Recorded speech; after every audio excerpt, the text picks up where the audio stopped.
তাহলে যাকে ওরা খেলা দেখেন তুমি যা দৌড়ে না খেলা দেখে। হ্যাঁ, এবার দেখেন টিস্যু পেপার আগুন দিয়ে পোড়াবে, পোড়ানোর পরে জীবিত কবিতার হয় না। তুমি তো বিড়ি খাওয়া খাও না, তো লাইট ধরতেছ তাহলে এটা বার করে এখান থেকে এইসব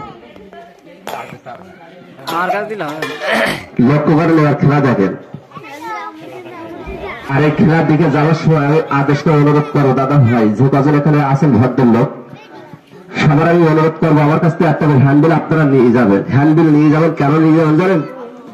কারণ রাতের অন্ধকারে চলতে গেলে টর্চ লাইটের প্রয়োজন হয়। জীবনে কোনো একদিন আমার এই হ্যান্ডবিলটা আপনার প্রয়োজন হতে পারে।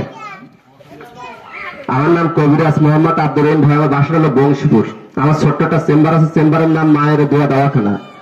আর এই মায়ের দোয়া দাওয়াখানা তো প্রতিদিন দুপুর 1টা হইতে রাত 8টা পর্যন্ত রুগী দেখা হয়, সম্পূর্ণ ফ্রি, ভিজিট দেওয়া লাগে না। এই ডাক্তার যদি স্পেশাল হয়ে ঢাকাতে যান, সামনে রিটা হাসপাতালে যাবেন, প্রতি শুক্রবার একদিন 10টার থেকে বেলা 2টা পর্যন্ত ডাক্তার রুগী দেখে, 300 টাকা ভিজিট নেয়। কিন্তু আমার যে কোম্পানির তরফের থেকে ডাক্তার বসে প্রতিদিন 3টার থেকে রাত 8টা পর্যন্ত সম্পূর্ণ ফ্রি, ভিজিট দেওয়া লাগবে না। তাই তো আসলাম প্রচার করতে।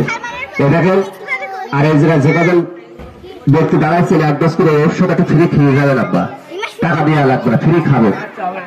এটা আমার দিকে লক্ষ্য করেন, ফ্রি একটু ঔষধ খাবেন, টাকা দেওয়া লাগবে না। তো ঔষধ দেখাই,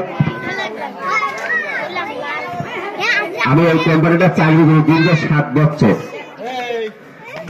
এটা আমার দিকে লক্ষ্য করেন, আর এই কোম্পানিটা দীর্ঘ 7 বছর আমি চাকরি করি। আর এই কোম্পানির 177 আইটেমের ঔষধ বাজারে যাতায়াত সম্মানের সহিত।